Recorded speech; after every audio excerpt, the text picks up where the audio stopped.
Olá, Montes Claros! Olá, Norte de Minas! A partir de agora, na tela do 20, edição de final de semana e tá chegando o Carnaval!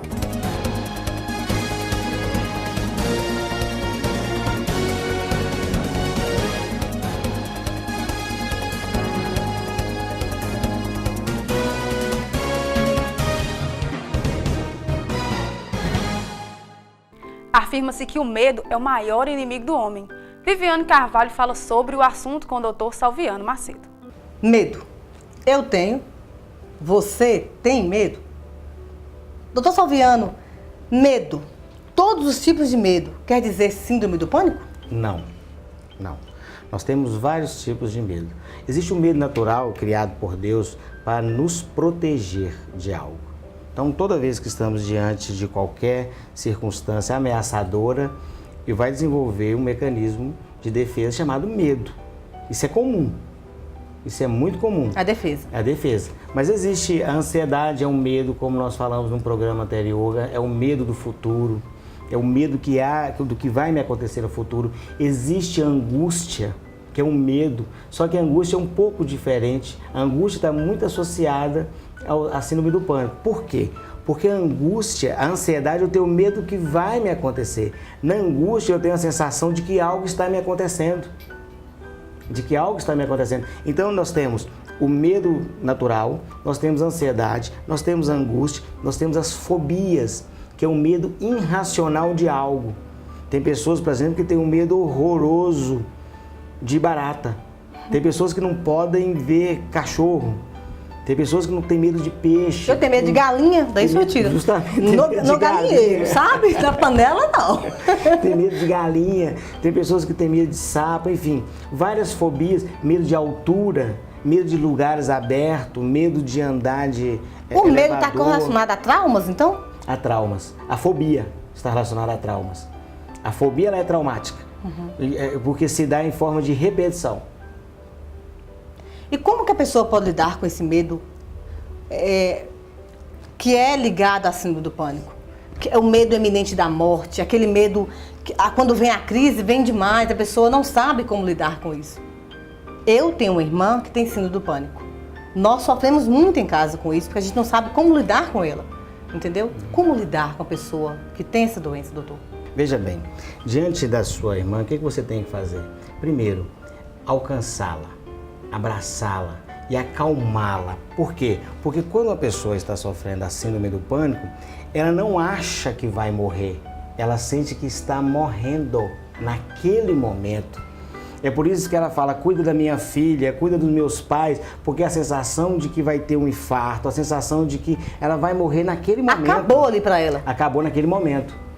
É irracional? É, mas a mente dela não consegue raciocinar com relação a isso. Eu faço o que nessa hora? O que eu faço? Como que eu devo proceder nessa hora? Olha, se ela não estiver tomando o medicamento, a primeira coisa que você está próximo, você que é parente, é aproximar da pessoa e acalmá-la, abraçá-la carinhosamente, até que passa tudo isso que ela está pensando. E a crise é rápida, né, doutor? A crise é rápida. Fração de segundos. Justamente, não é constante. É por isso que é importante abraçá-la e esperar um pouco, até que comece então a fazer um tratamento, fazer terapia, tomar remédio, para que ela volte ao normal. Então, nesse caso, não só a psicanálise ajuda. Na síndrome do pânico tem que ter a intervenção medicamentosa? O psiquiatra precisa, é necessário. Tem a psicanálise, tem a psicologia. Mas como você convence uma pessoa que tem a síndrome do pânico para ir num psiquiatra? Porque acha que psiquiatra já é para louco. Isso. Mas veja bem. Eu não queria falar, mas é que você falou. Né, mas é para louco. Tem gente que acha que o psiquiatra é para louco. Não é uma loucura.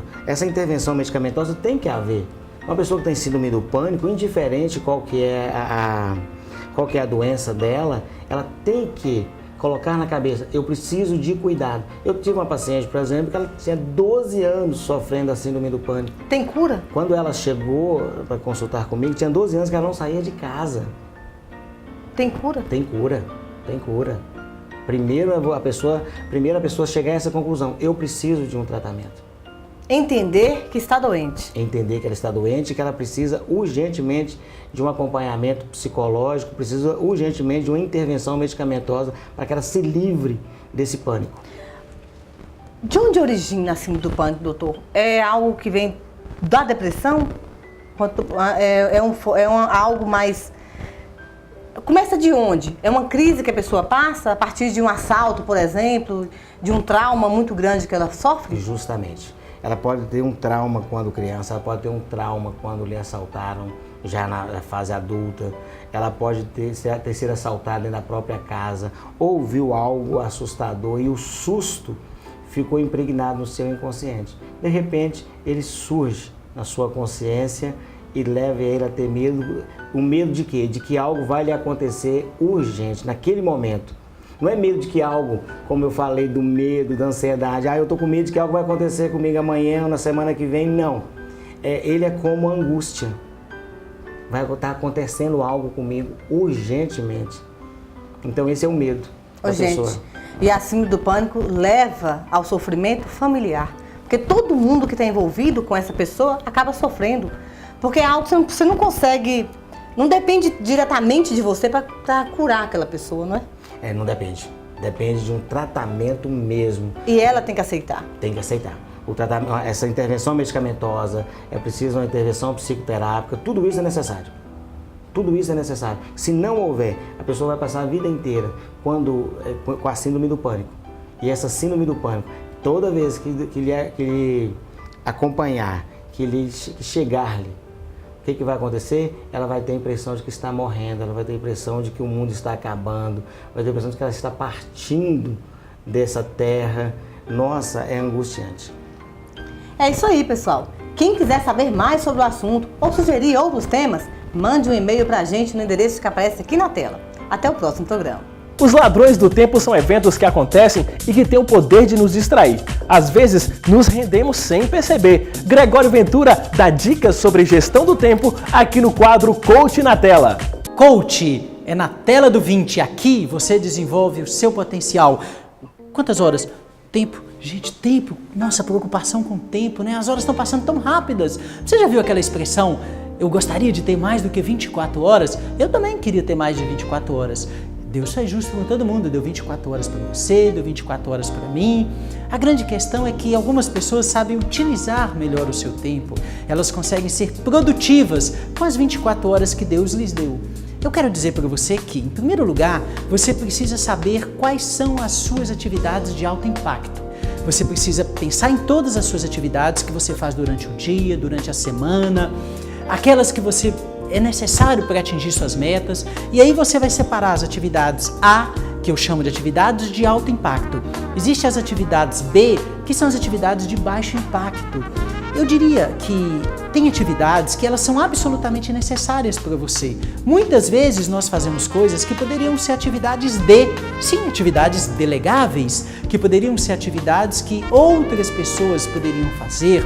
Tem atividades que são elimináveis. Se nós olharmos algumas coisas, por exemplo, hoje, e-mail, as redes sociais, se nós não soubermos usar, elas são ladrão do tempo. Cuidado para ver quanto que você está sendo roubado do seu tempo, hein? A gente tem que usar isso de maneira inteligente. Obviamente, separar os horários que eu vou utilizar as redes sociais, que eu vou usar a internet, para que elas acabem não sendo um empecilho para que eu precise fazer aquelas coisas necessárias e acabe não fazendo. Então eu diria para você, descubra em primeiro lugar quais são as suas atividades de alto impacto. Identifique essas atividades. Tem atividades que também eu faço que são importantes talvez para outras pessoas, mas não atividades importantes para aquilo que é o meu propósito, que é o meu papel. E aí as coisas ficam misturando, aí de fato não é possível. Eu começo a ser improdutivo, parece que eu fiz um monte de coisas o dia inteiro, mas na prática eu termino o dia e falo, parece que eu não fiz nada hoje durante o dia. Isso frequentemente acontece, parece que a gente não se sentiu produtivo. Então eu diria para você, quando você for focar uma atividade, que você estiver fazendo uma atividade, foque mesmo aquela atividade, faça aquela atividade com foco, evite se desviar, fazendo 1, 2, 3, 4, 5 coisas, se preocupando com um monte de coisas ao mesmo tempo. Você pode, inclusive, à noite, separar aquilo que você tem que fazer no dia seguinte, para você dormir tranquilo, ter uma boa noite de sono. No outro dia, você pode avaliar, se você fez, aquilo que você não fez. Então essa parada para avaliar vai ser fundamental para você. Então você vai separando, peraí, isso eu fiz, isso eu não fiz. Então você vai todo dia, né, escrevendo aquilo que você precisa fazer, aquilo que você não fez que é importante, e identificando se tem alguma atividade, alguma tarefa que você pode delegar, que você pode fazer em outro momento, porque você tem que identificar aquilo que é prioridade. Obviamente que a gente pensa que tudo é prioridade, mas nem tudo é prioridade. Nós temos que definir de fato o que é prioridade, porque lembre-se, o tempo é só 24 horas. Então você começa então a controlar a si mesmo, porque você não pode controlar o tempo. Agora, você pode controlar a si próprio, controlar você. Então, olha, já estamos caminhando para o final do nosso programa. Tá gostando da gestão do tempo? Tá gostando de ouvir falar sobre como você pode ser produtivo? Então faça uma avaliação após o final desse programa. Sente e avalie qual é a dica que eu vou usar para que eu possa utilizar melhor o meu tempo, para que eu possa ser mais produtivo. Faça isso, escreva alguns pontos que foram importantes para você naquilo que eu falei. E aí você vai descobrir tarefas nas quais você de fato está indo em direção ao seu propósito, está indo em direção à sua missão de vida, está indo em direção ao seu papel, seja como dono de casa, seja como empregador, seja como patrão, seja como universitário. O papel que você estiver exercendo hoje, você vai começar a perceber que o tempo está melhor para você. Olha e não se engane. Você, se não usar bem o seu tempo, você será uma pessoa improdutiva. Agora, eu diria para você, já pensou se começar a sobrar tempo para você, para aquele lazer, para ler aquele livro que você deseja? Sim, então se você utilizar as dicas que eu dei na gestão do tempo, de fato vai começar a sobrar tempo para você ser mais produtivo, para utilizar de maneira mais adequada o seu tempo em direção às suas metas, aos seus sonhos, aos seus objetivos. Então eu diria para você, utilize melhor o seu tempo. Lembre-se, tudo isso é para desenvolver o seu potencial, porque aqui na tela do 20 você desenvolve o seu potencial. Mande sugestões, veja o e-mail abaixo, mande comentários sobre o nosso programa, dizendo aquilo que mais você está gostando, inclusive sugestões de temas que você gostaria de ouvir aqui no Dicas de Coaching.